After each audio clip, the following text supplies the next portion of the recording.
اینجا لاوە با بچینە لای هەواڵێکی دیکەمان کە ئەم هەواڵیان زۆر تایبەتیشە. فیلمێکی کوردی کورتە فیلمە بەشدار ئەبێت لە یەکێک لە فستیڤاڵەکان کە لە وڵاتی تونس بەڕێوە ئەچێت.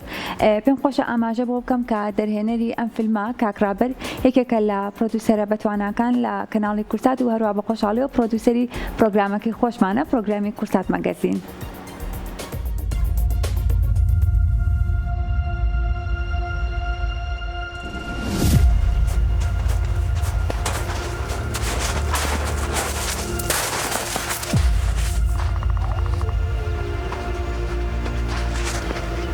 کورتە فیلمێکی کوردی بە ناوی شێرۆ پاڵێوراوی خەڵاتە لە وڵاتی تونس.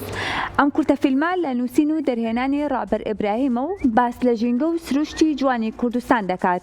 چیرۆکی فیلمەکە باس لە پیرۆت دەکات کە لە لادەیەکدا دەژی و گەشتێک دەکات بۆ شاخەکان بۆ ئەوەی خواردن ببات بۆ ئەو ئاژەڵ و باڵندە کێویانەی لە بەرسەرما و بە فربارین خواردنیان بە ئاسانی دەست ناکەوێت. بۆ ئەم گەشتەی کوڕە بچووکەکەی لەگەڵ خۆی دەبات بۆ ئەوەی فێری بکات چۆن هاوکاری ئاژەڵ و باڵندە کێویەکان بکات، بەڵام گەشتەکە بەو شێوەیە نەڕوات کە پیرۆت پلانی بۆ دانابوو.